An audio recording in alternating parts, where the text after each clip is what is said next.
حجۃ الوداع نبی پاک صلی اللہ علیہ وآلہ وسلم نے کس سال کیا تھا؟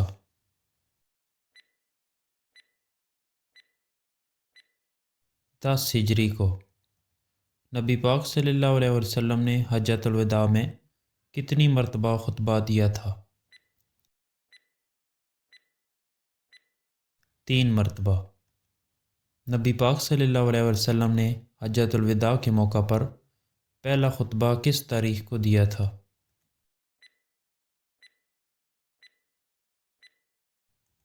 9 ذی الحجہ کو۔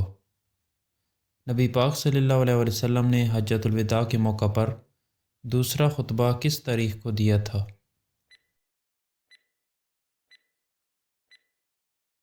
10 ذی الحجہ کو۔ نبی پاک صلی اللہ علیہ وسلم نے حجۃ الوداع کے موقع پر تیسرا خطبہ کس تاریخ کو دیا تھا؟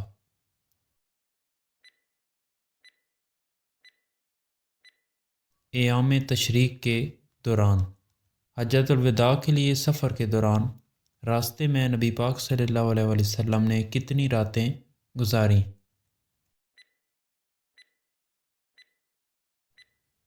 8۔ حجۃ الوداع کے لیے نبی پاک صلی اللہ علیہ وسلم مکہ مکرمہ کس تاریخ کو داخل ہوئے؟ 4 ذی الحجہ کو۔ حجۃ الوداع کے لیے نبی پاک صلی اللہ علیہ وسلم نے کس مقام سے احرام باندھا؟ ذوالخلیفہ سے۔ حجۃ الوداع کے موقع پر آپ صلی اللہ علیہ وسلم نے حرمت والے مہینوں کی تعداد کتنی بتائی ہے؟ 4۔ خطبہ حجۃ الوداع میں آپ صلی اللہ علیہ وسلم نے کس عبادت کے مکمل ہونے کا اعلان فرمایا تھا؟ دین اسلام۔ آپ صلی اللہ علیہ وسلم پر آخری وحی کس وقت نازل ہوئی؟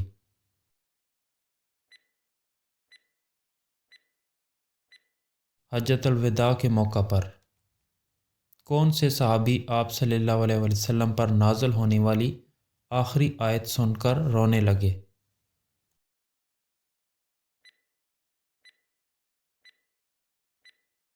حضرت عمر فاروق رضی اللہ عنہ۔ پہلا خطبہ حجۃ الوداع کہاں دیا گیا؟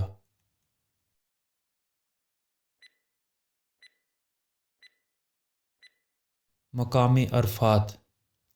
حجۃ الوداع کے موقع پر پہلے خطبہ کے بعد آپ نے کون سی نماز پڑھائی تھی؟ ظہر کی۔ خطبہ حجۃ الوداع کے بعد کس صحابی نے اذان اور اقامت کہی تھی؟ حضرت بلال رضی اللہ عنہ نے۔ خطبہ حجۃ الوداع کے بعد آپ صلی اللہ علیہ وسلم کہاں تشریف لے گئے جہاں مغرب اور عشاء کی نمازیں ایک اذان سے پڑھیں؟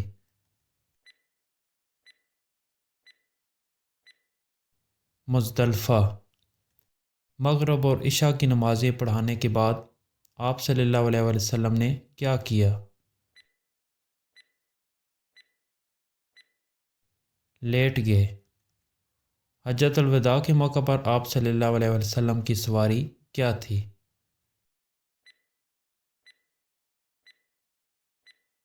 اونٹنی۔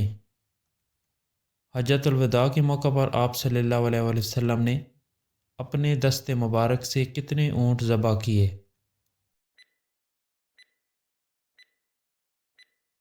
63۔ حجۃ الوداع کے موقع پر حضرت علی رضی اللہ عنہ نے کتنے اونٹ ذبح کیے؟ 37۔ نبی پاک صلی اللہ علیہ وسلم نے خطبہ حجۃ الوداع میں کس چیز کو مضبوطی سے پکڑنے کی تلقین کی؟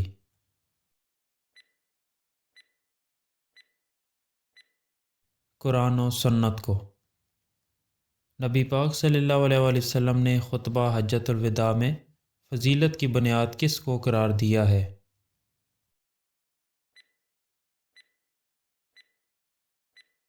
تقویٰ کو۔ نبی پاک صلی اللہ علیہ وآلہ وسلم نے خطبہ حجۃ الوداع میں کس چیز کو اللہ کی امانت قرار دیا ہے؟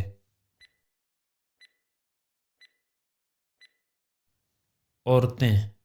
نبی پاک صلی اللہ علیہ وآلہ وسلم نے خطبہ حجۃ الوداع میں کون سی ذمہ داری امت کے سپرد کی؟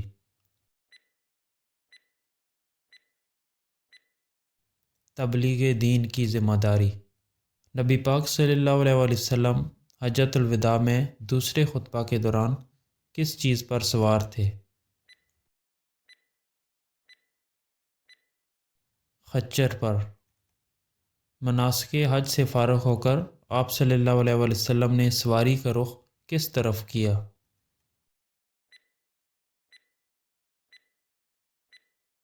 مدینہ کی طرف۔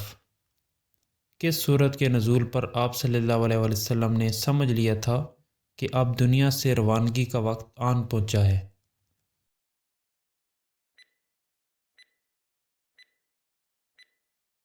سورۃ النصر۔ آپ صلی اللہ علیہ وآلہ وسلم پر سورۃ النصر کس وقت نازل ہوئی؟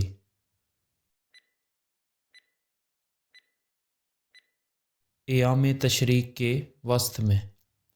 حضور صلی اللہ علیہ وآلہ وسلم نے اپنی زندگی میں کل کتنے حج کیے؟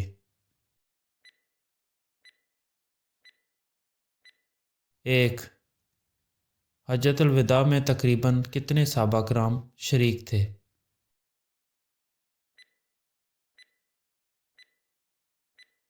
1,24,000۔